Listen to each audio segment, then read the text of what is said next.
Ladies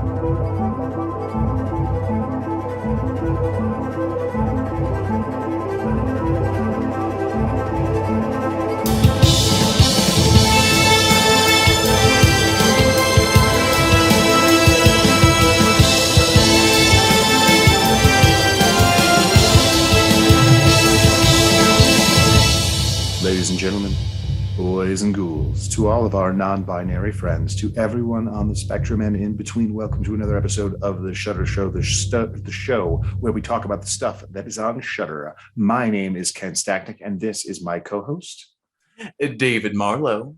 David, how you doing today? You know, Ken, I'm doing pretty good, doing pretty well. It's been a lot of wedding planning. We are literally 2.5 months away, and it is so weird. It is so goddamn weird. We've been engaged for, thanks to this pandemic, 2 years now. We were supposed to get married originally in April, and that turned out not to so much be the case. So yeah, the wife is, or the fiance is house sitting for her boss. So she's been gone for like a whole month and a half right now. So it's been nothing but chaos. But yeah, how about yourself, Ken? How you doing, bud? I am fit as a fiddle and ready for love, David. Now, Ken, before we hop into our film of the day, if you don't mind, I would love to talk a little bit about a fellow podcast called Campfire Classics. Now, Campfire Classics is a spectacular comedy podcast hosted by a fellow Ken Sandberg and Heather Michelle Lawler, where they take a raunchy deep dive into the literary classics, both known and not so known. Follow these hilarious hosts as they dissect and read to you excerpts from novels like In the Court of the Dragon, Man-Sized in Marble, and The Star. You can check out Campfire Classics wherever podcasts are found. So sit back, pour yourself that glass of wine or that snifter of brandy, and enjoy the hilarious dulcimer tones of Heather and Ken's Campfire Classics. Hi, Ken. Yeah, no, it's fine. From one Ken to another. Hey, buddy, how's it going? How are things with the consortium? Did you get your badge and your membership card? I hope so. You're on the list. Ken, which movie are we talking about today? David, we are talking about the 2018 film directed by Panos Cosmatos, Mandy. Ooh. Now, this has been requested for quite some time, and now finally we were able to slip it into the voting stream, and it came out ahead quite a bit, actually. So yeah, I think I saw this kind of around when it came out, maybe after it just got out of theaters. What about you? I definitely saw this in theaters. This was one of my favorite viewings experiences of that year. I saw it with my friend Drew, and he had one of my favorite responses to seeing this movie. We got out of the film and kind of walked into the parking lot, and he just turned and looked at me and said, I feel like I kind of need to strip off my clothes and run naked through the woods. And like, that sounds like Drew. That is an apropos response to the experience of seeing Mandy. David, what was your first viewing experience like? Well, my first viewing experience was, I feel the same way for a lot of people, which was stoned and confused. I think I went into the film originally expecting something different because a friend told me, watch this with no context, don't watch the trailer, just watch the movie.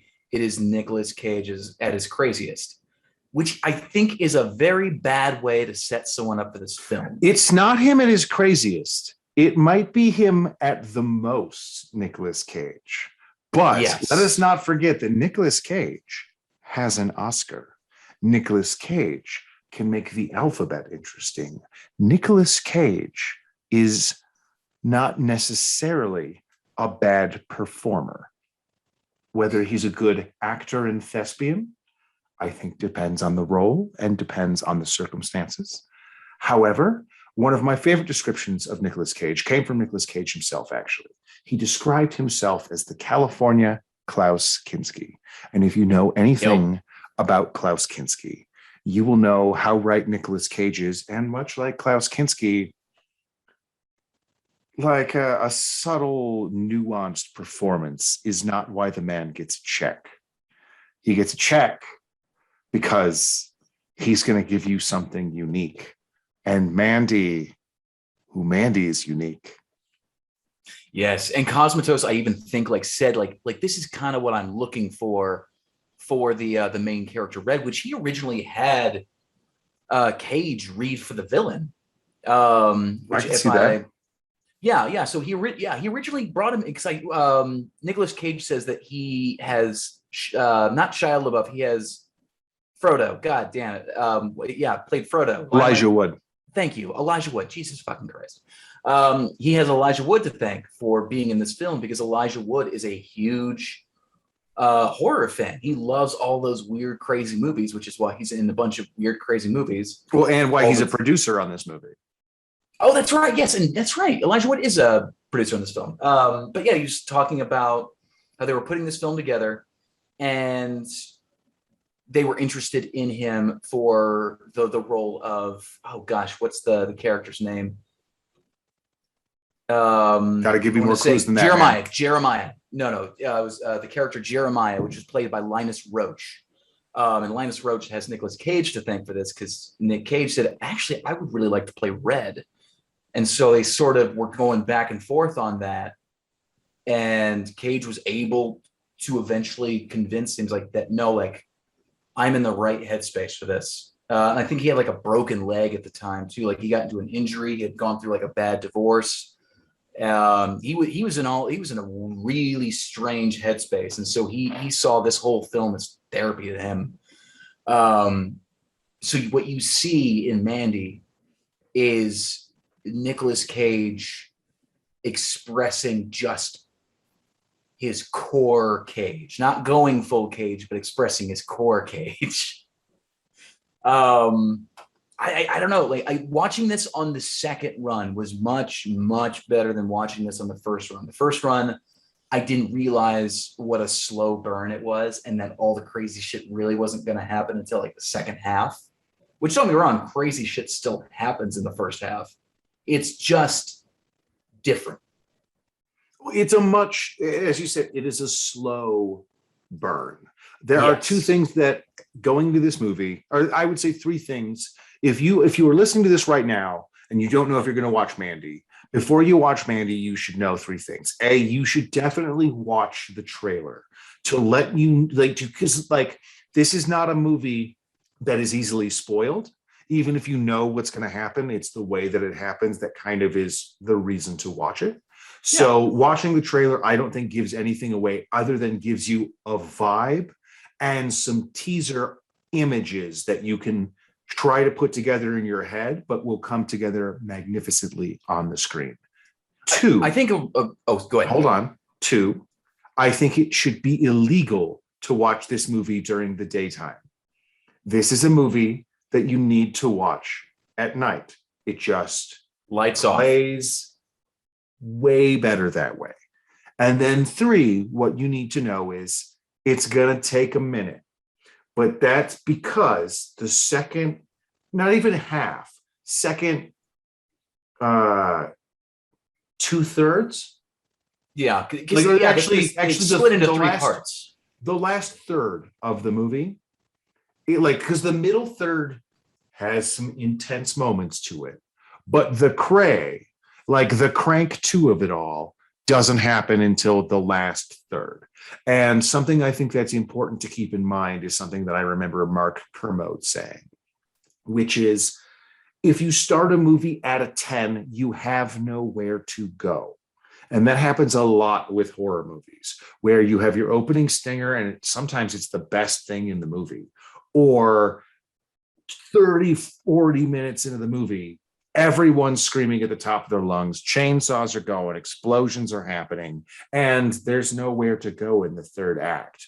This movie ramps up real slow, and then as it goes on, takes you further and further down the rabbit hole. Yes. I think a good way also, maybe if you were looking to describe this in a very short sentence, it's What if Charles Bronson was an art film? You mean what if Bronson? Wait, no, Bronson No, is an art film. What do you mean? What if Charles Bronson was an art film? no, wait. What am I? Oh God, who am I thinking of? I don't know. I don't know. God, my brain is all over the place today. I've been working in the hot sun, building a bunch of shit for our wedding, so my brain has been cooked, so to speak. But no, it's I'm talking about the action revenge film where It doesn't narrow it down. where he takes revenge for his raped daughter. It's kind of Taken? No, not Taken. It's older than that. Charles something. Death Wish. Death Wish. Thank you. Like, yeah. So it's like, what if Death Wish was turned into an art film? I mean that art. I think that's incredibly reductive. If you wanted to simplify it to its bare minimum. I mean, okay. I mean, so this movie is just a revenge film. In that, there's a guy, he's got a lady that he likes. There's some bad people. They take the lady. They do bad stuff to the lady. He gets pretty mad about it. Doesn't take it well. And it doesn't go well for the people who did the thing to the lady that he likes. The end. However, I think that's kind of missing the entire point, or what you're. No, there's so much more to this film than that. So, what I think is kind of actually much closer to what's going on is this is a fairy tale about a lumberjack and his princess who's kidnapped by an evil prince, but through the aesthetics of a 1970s Led Zeppelin laser light show.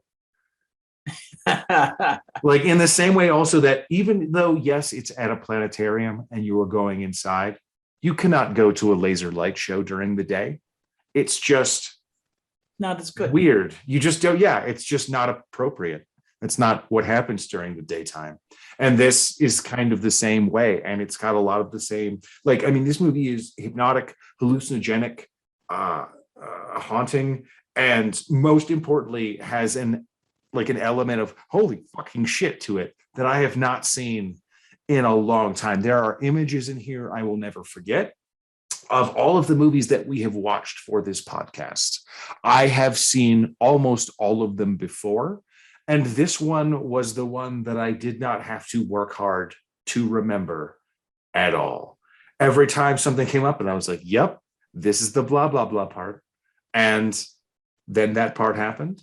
And then there was no oh, I totally forgot about it. No, every image in this movie is seared into my mind because there's nothing else like it.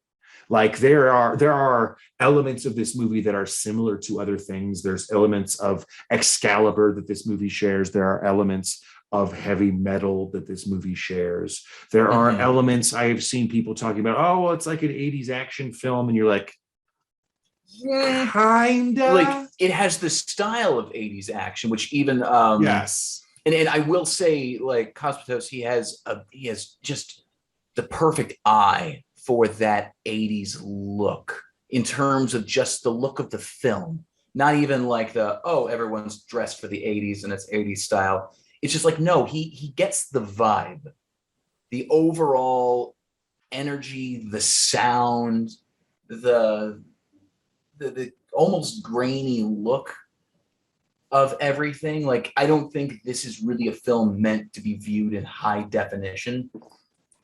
No, actually, no. I think it's complete. I think the grain is 100% part of the high definition allows you to see the grain. The grain here is not a mistake. This movie was not shot on film, so all of that grain is put in post. There is a certain amount of video noise that would be created while they were shooting between 3200 and 1600 ISO, sometimes even bumping up to 6400 sometimes, from what I understand.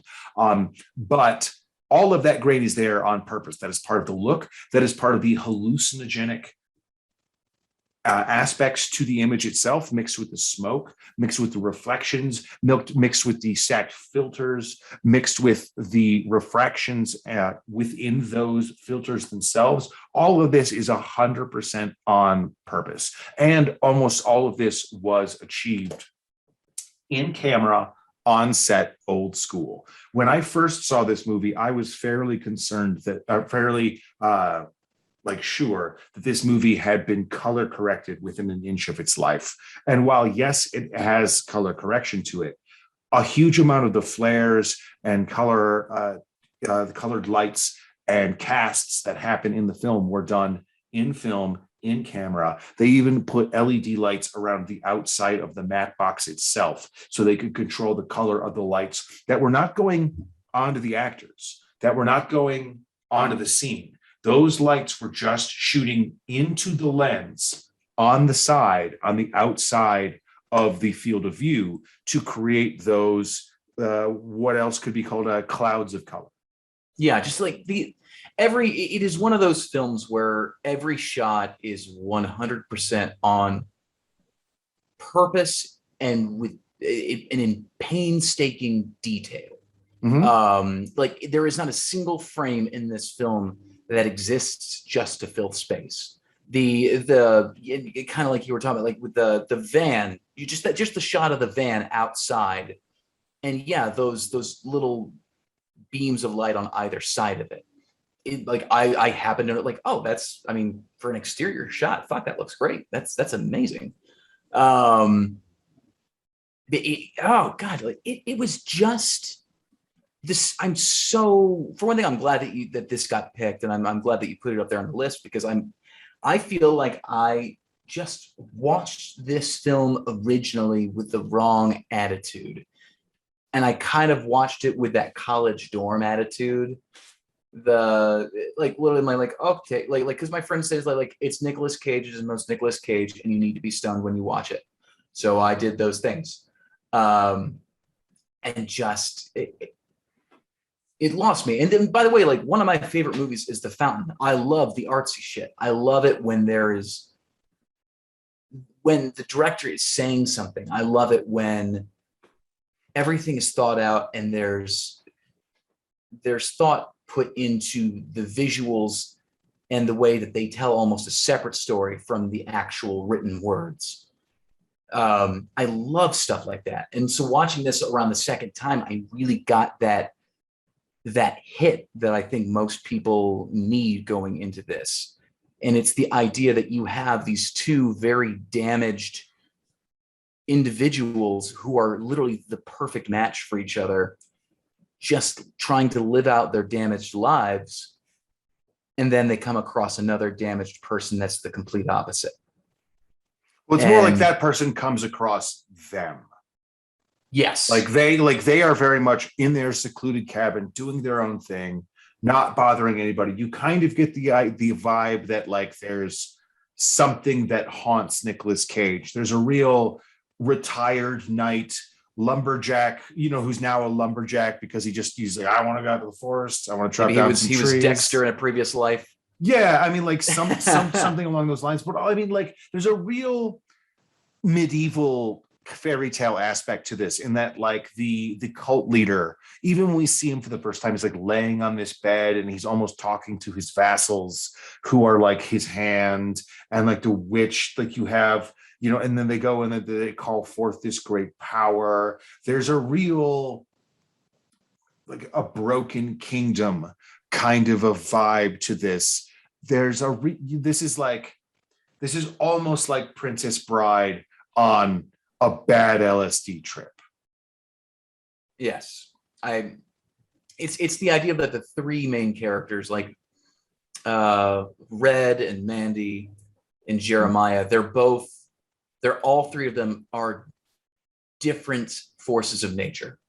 Mm-hmm. The two forces of nature are nurturing and caregiving, and the third one is just a hurricane of fucking male entitlement, which is something that the director really wanted you to get when you came across Jeremiah. Like, this is somebody who has mistaken has mistaken his self-importance for enlightenment. Yeah. Like his neuroticism and his whole idea of like everything evolves around him. He thinks it's because he's enlightened and because his work and his art is better than everyone else, and it's the best out there. But really, he's just a giant narcissist. And it's a big statement about like how like, yep, these types of people are everywhere, maybe not necessarily to this degree, but like amongst a lot of men, there is this whole state of like, I see this woman, I must possess her and fuck everything else. Yeah, and that woman, by the way, is played by Andrea Riseborough, who's amazing in this movie. She has this incredibly haunting, but interesting, but well-worn. She's not classically beautiful, but at the same time, you're almost unable to take your eyes off of her. She's so hypnotic. Her performance is so nuanced and really brings you in. One of the things that I think is really interesting about the approach that Panos took was he very easily could have set this during a non-specific, in the woodsy kind of a time, and just have them drive non-specific cars and just not have any cell phones. And it could have been the 80s, the 70s, 2000s, just kind of off the beaten path a little bit. But instead, this movie is very specifically in the 80s. And especially in the opening half an hour when we're meeting Red and Mandy, there is a casualness and a realness, but at the same time, an artifice to the way that they talk to each other that makes you treat them like a real couple and not like two archetypes. It would have been so easy to make Nicolas Cage the pure Lancelotian lumberjack guy and Mandy this virtuous, character, or vice versa, and make him kind of dark and brooding, but clearly she's brought him around, kind of a John Wicky kind of a vibe to it. But instead, they just make them these two kind of weirdos in love. And like she likes drawing and he really likes her art. And like he likes making bad jokes to her. Like he makes the Erica Estrada joke, which is both terrible, but exactly the kind of joke that you make to your partner 6-7 years in, when you guys have kind of just settled into your nonsense. And like even if it's a bad joke, she thinks it's cute. Yeah, or because you're known for telling bad jokes. It's not like you tell good jokes and like, no, you always tell bad jokes, and this is another bad joke that you've told. Something also real quick before we get into the rest of this plot, we have to mention Benjamin Loeb, who's the DP of this movie, who helped create all these images along with Panos. And also, I want to read the list of movies that Panos told Benjamin to check out before they shot this movie, because you would think, like most of the time when you hear about the references or reference movies that directors give DPs, it tends to be, your Kurosawas, your Bergmans, your big classics, studio stuff, Casablanca, that kind of thing. Benjamin was told to check out the movies The Hitcher, Days of Thunder, Revenge, Black Rain, Psycho 3, The Fist of the North Star, an animated film I've never heard of before, and Cobra. So Psycho 3? Yeah. So like very specific film to point out. Yes. No, exactly. I mean, that's, again, we were talking about that before. Panos knew what he wanted. He asked for it and he got it. I feel like it's very rare these days. I mean, it's very rare that they get let to do the thing that they want to do. I have heard complaints from people about like, well, Netflix, that just goes to show you shouldn't let directors do whatever they want. And you're like, why? What?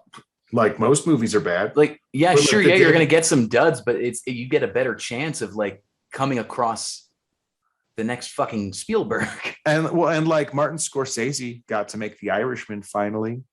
Like they gave Alfonso Cuarón his double Oscar of best cinematography and best director, which had never been done before. Or sorry, best picture. Mank was on fucking Netflix. Yeah, like there's a lot of stuff that like and Mank Fincher's been trying to make since the 90s. Yeah, no, actually it's sometimes it's good and sometimes it's bad to give directors control, but it's almost always bad to let the guys who write the checks make the decisions about what's happening. All you need to go do is look at the 2 Suicide Squads. One, the bad one, the money people got to be in charge. And now the new one, everything that I've heard, the good one, is because James Gunn was like, I'm going to make a hard R movie and we're going to make my script. And they were like, okay. And then they did. And it turned out, oh, James Gunn knows what he's doing. Surprise. Weird, isn't it? It's almost like you should wild hire these people that you respect and then maybe, I don't know, listen to their ideas and opinions. It would be a wild go by a spreadsheet. Anyway. But then you pair that cinematography with the score. Oh, Johan Johansson. Oh, may he rest in peace. But his score. What else did he work on, Johan Johansson? He did Arrival. He did Sicario. Yeah, he's got a bunch of amazing scores. But even if you don't like this movie, I almost guarantee that you will love the vibe of this score. If you are looking for a movie to drive around at night to, this is up there with like Drive for great soundtrack to just drive around to. It is dope with a capital dope. Yeah. And Panos didn't even expect, because this was the composer that he wanted to go to from the start. He already knew this is the guy that he wanted. And he's like, you know what? I'm going to do my Hail Mary first. Mm-hmm. And he had already seen, Johansson had pretty much already seen Beyond the Black Rainbow and absolutely loved it, which I need to see that now. I feel, because they're talking about how this film was an exhalation from Beyond the Black Rainbow. And so, and I before I got up on here to record this, I watched the trailer for it and it looks crazy and fascinating. And it is just a big bonkers movie. It and the other movie that I would suggest, especially if visually you are looking for something similar to Mandy, I would say the movie Berberian Sound Studio is another, with Toby Jones, is another great. I almost said Toby Keith, which would be wildly different.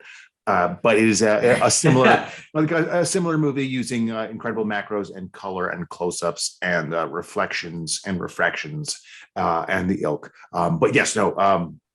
His first movie is great. I prefer Mandy, but they are definitely 2 parts of the same whole, and I would not be surprised if Panos ends up making a third.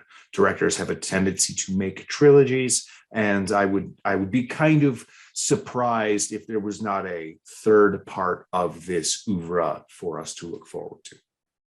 Yeah, no,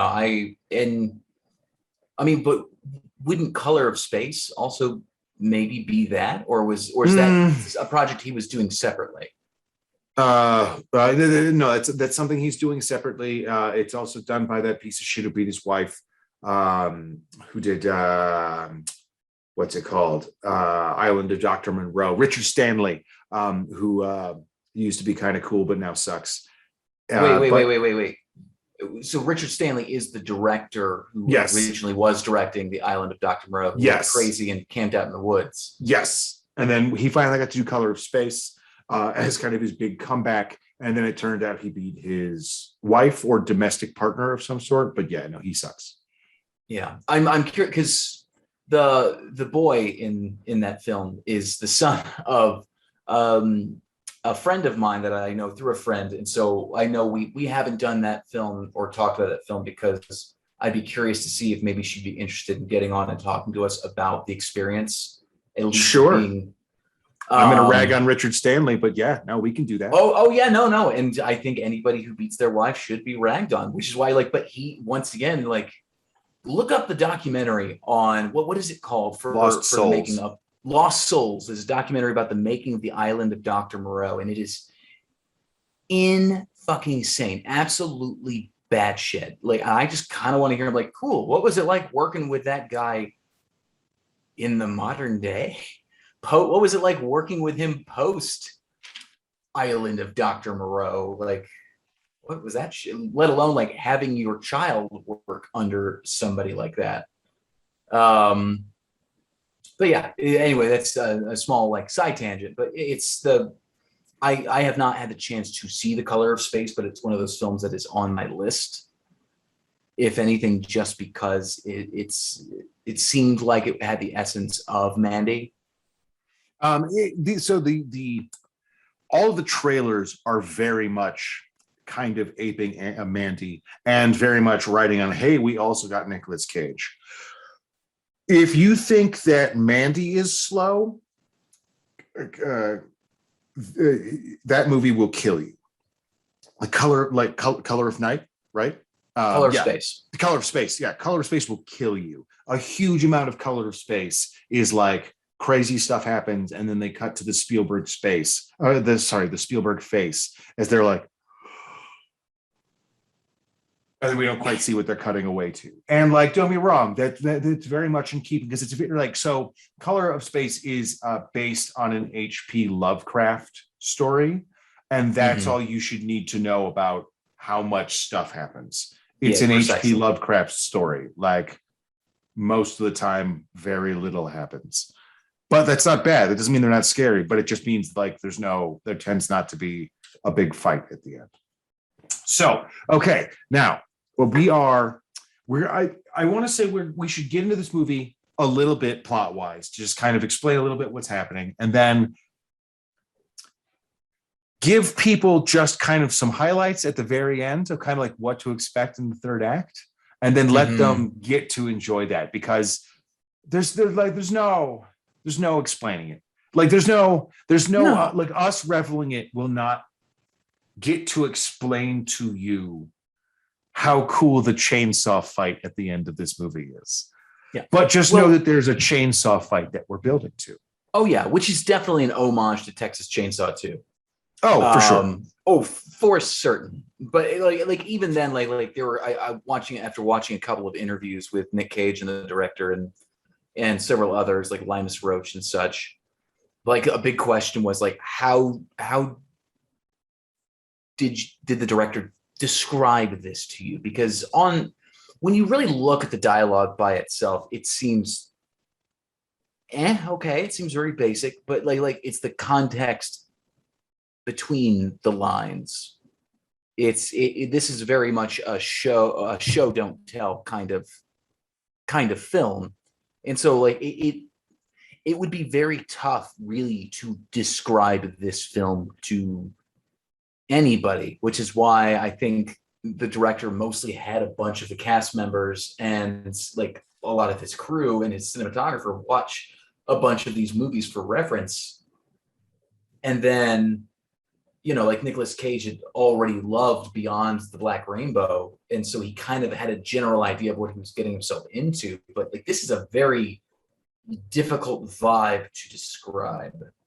Well, all right. So like one of the things that I can think about is the Martin Scorsese quote when he made Taxi Driver. And they said, Marty, what is this movie about?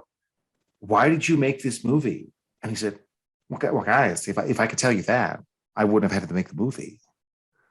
And that is exactly this. Like this movie in the hands of so many other people is 1,000 other movies. This in the hands of Panos is this movie. And that's why describing it, like that's why, as I was saying up top, this is kind of a movie that's hard to spoil. Even if you know what's going to happen, it's the way that's going to happen. This movie, as we said up top, is very simple. Nicolas Cage lives with Mandy. They're very happy together. They're two weirdos in love. While she is walking home from her job, A cult leader happens to see her and tells one of his cult members, I would like that lady to be part of the cult, and I would like to do things to her. And he says, no problem, boss. And he goes out and summons a biker gang that is willing to work for blood, acid, and cocaine. And they go off and they steal, they kidnap Mandy from Nicolas Cage's and her home and take them both hostage. Nicolas Cage is then bound and left outside while Mandy is brought inside to one of the most amazing, pathetic, huge nerds of a villain. Like, I love one of my favorite, like, he's such, after being drugged up to like insanity. like she's given like some weird wasp venom and acid and God knows in the what eyeball. Else. Yes, and she is just tripping out and losing it, and she's brought before him, and he shows her his light and his album of folk music. And he proceeds to go through this like neuro-linguistic programming pickup artist speech. Yeah, about like how he's anointed and holy, and like she should he's a failed band member. Like the band kicked him out of their band. Like and he went and made his own music. Well, and then he like kicks all of his clothes off and is like, look at me, come into my light. And she laughs, and it's like it's that might be my favorite part of the movie, because you're so expecting, oh no, please don't do this to Mandy, don't. And she just laughs at his tiny, entitled, like impotent penis, and he's all mad because he can't shit get ain't it even up. hard. Yep. And then they decide to punish Mandy.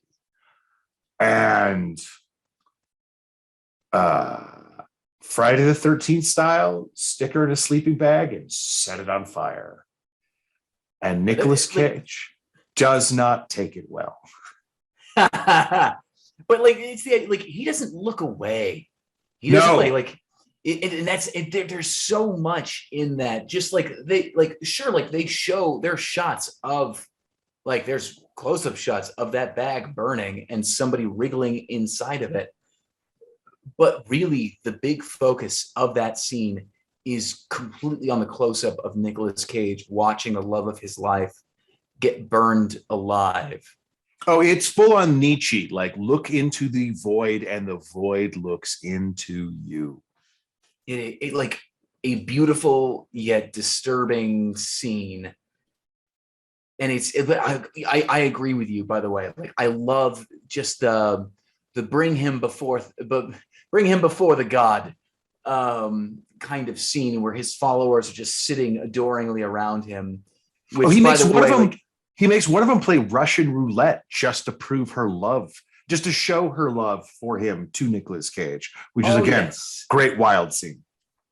Amazing scene. And I think plenty of credit has to be given to this amazing cast that plays his followers and the weird Cenobite style biker gang that is like that pretty much work for him. It's just like his drug guy made literally the perfect concoction of like this LSD soup that he presents to them that literally drove these Cenobite like bikers out of their fucking mind. And then they'd be like, that was amazing. We've been driven insane by this incredible drug and we want more of it. And so that's kind of how he controls these very violent people. But it's the idea that they're very god or demon-like. Demon-like, definitely. So we should say Ned Dennehy. And I'm sorry, dear, I'm going to butcher your name. Olwyn Fure, Foue, with one of those little T-lays, R-E. Yeah, plays Mother Marlene.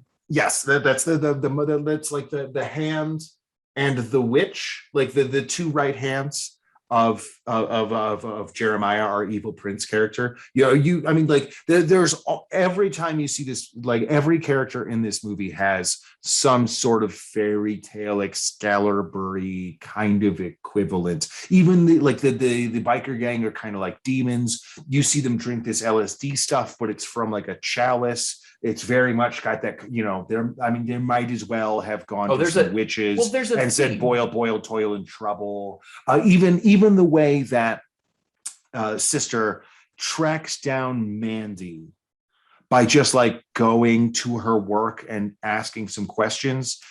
That scene very easily in a medieval movie could have been her conjuring up some sort of spell to, some sort of magic mirror on the wall, seeing glass, kind of a fairy tale device to get the same kind of information. The evil princess, I want to know where the princess is. She goes, hang on, let me go ask the thing. Or she rolls some bones or whatever. And then, oh, sure enough, she's just at the blacksmith shop or whatever. And there we, and Bob's your uncle. There we go. We're on our way. Yeah. And then you have you have the side scene with Bill Duke from Predator, I wish Bill Duke had been in. He's been in plenty, but I wish Bill Duke had been given. Well, hold on. More films. Whoa! Before we get to Bill Duke, there are two things we need to talk about first. Oh, please, Ken, please. So after Mandy dies, I would say the number one thing that we need to talk about is Cheddar Goblin, because Cheddar Goblin is maybe one of the most iconic characters. Nowhere. It is the Cheddar Goblin is the intermission in this movie. It comes almost at the exact halfway point. And super fun fact, David, did you know that the Cheddar Goblin was brought to us by the same good folks who brought us Too Many Cooks? Casper Kelly? Yes, sir, I do. Mm-hmm. It pops out of nowhere. And when I found out that little fact, I was beside myself with joy. Too Many Cooks. Which if listeners, if you have not seen Too Many Cooks, do your life a favor and look it up. It's good time. Just keep watching it. It's a long one, but it gets crazier and crazier and crazier.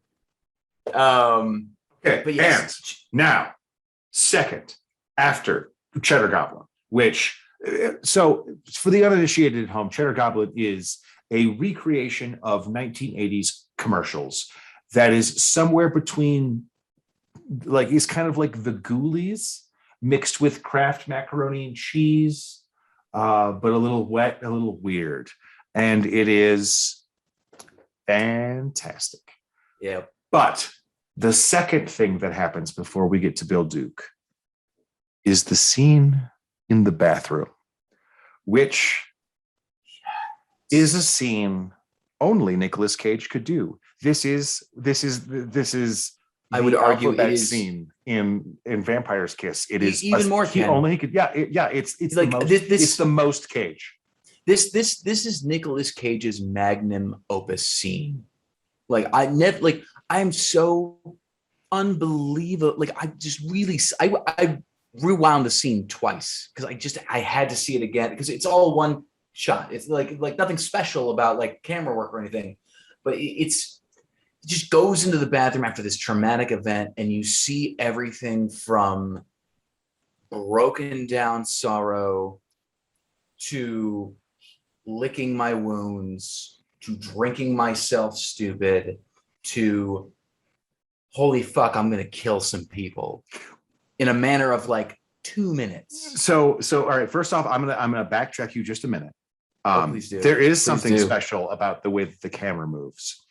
You can totally tell that they have no idea what Nicolas Cage is going to do. Because while it is one shot, it does start to move in and dolly and truck closer to Nicolas Cage. But if you watch the way it moves, it kind of creeps in a little bit. And it's about to creep in more, and the Nicolas Cage does something they're not expecting, so they kind of creep back a little bit. And then once he settles in, they kind of creep back in a little bit more. Like it's like cutting a deer with teeth. It's improv. It's why you hire Nicolas Cage. You don't hire Nicolas Cage to do the expected thing. You hire Nicolas Cage to do the unexpected thing, and he is doing that in spades in this. Well, it's like this. The scene in Kick-Ass when he's first in costume as his sort of Batman counterpart. Big Daddy. Big Daddy, and they first meet Kick-Ass. I do remember like the crew saying or the editor saying in post, like, I have no idea how to cut this together. Like you cut it together however you can, because we are keeping this, because Nicolas Cage is genuinely doing old school Batman right here. Oh yeah, he's been very upfront that he's doing Adam West that whole time. Yeah, he is absolutely doing Adam West, but he does it. That's the thing. Like you hire on Nicolas Cage, you get Nicolas Cage, which is him. Like he plays, like once he knows, like because there's two different types of Nicolas Cage. There is Nicolas Cage doing the film to pay off all the back taxes that he got himself into. Like he'll do like a bunch of really like straight to video style films, which are not the best, but still corny, enjoyable. But then he'll do like Nicolas Cage coming to work, and that's when he goes to play. He walks into the scene. He has an idea of what he wants to do, but he experiments, and whatever fucking works. And it was beautiful. Indeed. It was so beautiful. Absolutely. So that takes us to David Duke. No, that's very wrong Duke. Whoa, Bill Duke. Whoa, yeah, whoa, wildly wrong Duke. So we get to Bill Duke. Bill Duke is the keeper of the toys, for lack of a better term.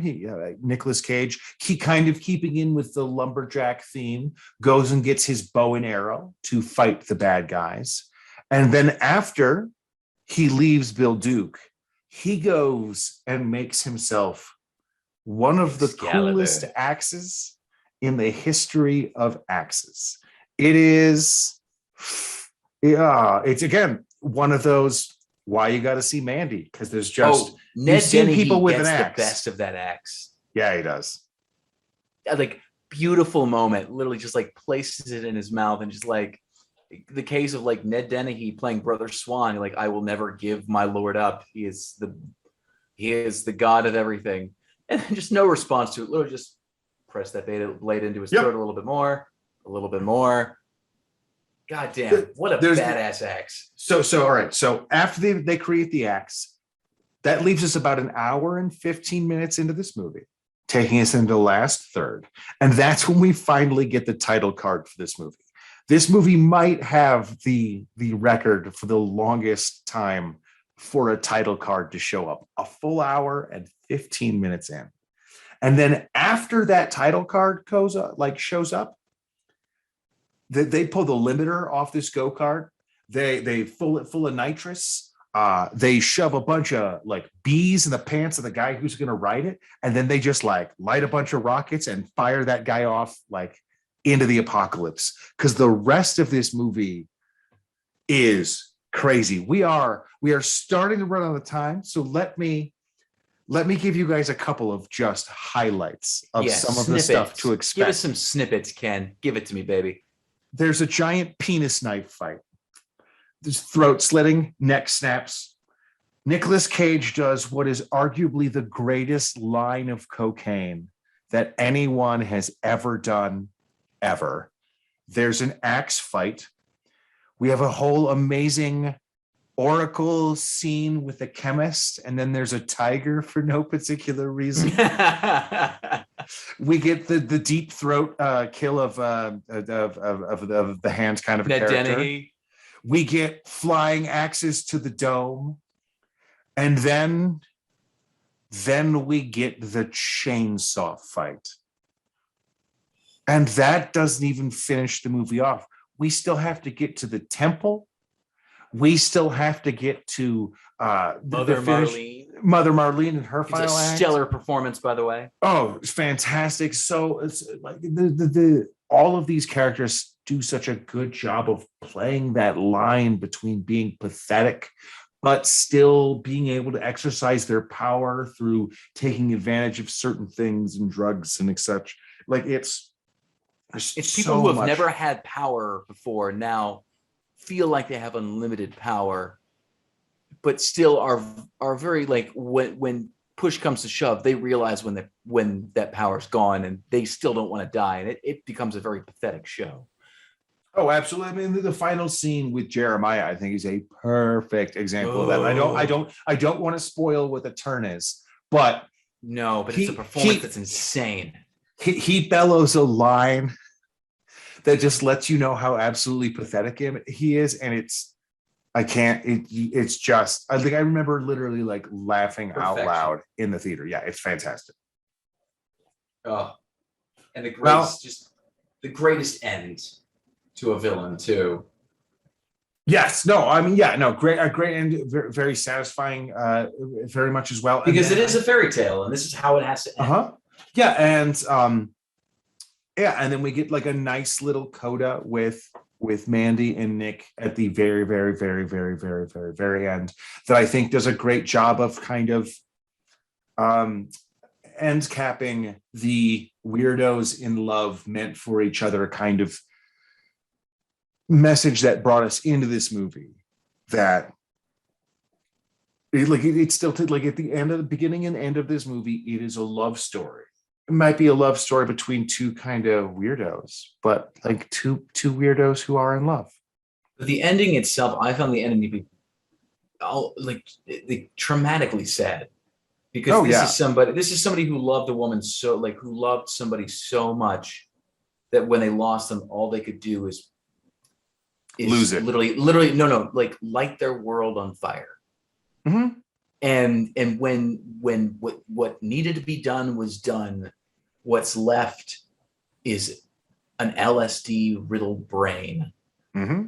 and this crazy neon sunset, and it was beautiful. I thought the movie ended beautifully, and I also appreciated the fact that the credits ran on no music. Oh yeah, because 100%. The whole film is a music video. I mean, it's a rock opera, is what it is. Yes, rock. There we go. Better term for it. Rock opera is the best way to put it. It was an amazing homage to 80s heavy metal, especially heavy metal cover art. I having watched this the second time around, judging it poorly the first time, I'm glad that I got this second watch, because like absolutely this film is a masterpiece. Oh yeah. I think you have to go into this film understanding that it is a slow burn at first, but once you are at that final third, holy fucking shit, it is amazing. But yes, so that's Mandy, baby. Absolutely. Well, David, that means we are coming up on our choices for next week. I know what movie I have chosen to throw into the gauntlet. What about you? Have you chosen a movie for the gauntlet? Oh, Ken, I have indeed. I have indeed, baby. I hear you typing. I'm gonna say, are you choosing? No. I know what it is. I just want to make sure that I get the director's name correct and everything. No, this is the Lance Henriksen classic by director Stan Winston, Pumpkinhead. Wow. Okay, we're going Pumpkinhead. All right. Yep. All right, I saw it got added to Shudder recently, I think. And very cool. I saw it pop up. I'm like, oh, it's got to be this. I love this movie. So all right. Well, then next week is Battle of the Peas, because it's Pumpkinhead versus Psycho Gorman.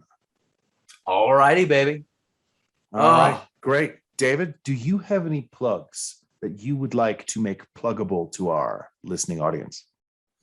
Absolutely, Ken. You can check out our Instagram at Shudder_show, which is run by myself, where which is where you will find the polls for our movies.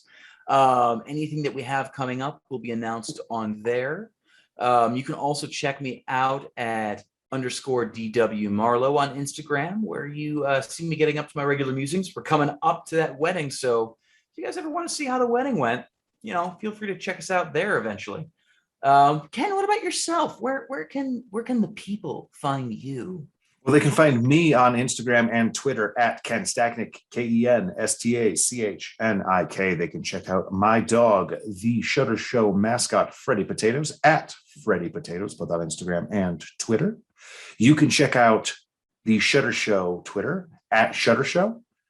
And you can also email us, shuttershow@gmail.com. But with that, ladies and gentlemen, boys and girls of the internet, boys and ghouls, I should say, of the internet, thank you again for listening. Good night, good luck, and most importantly, wash your fucking hands. God, please do. Good night, everybody.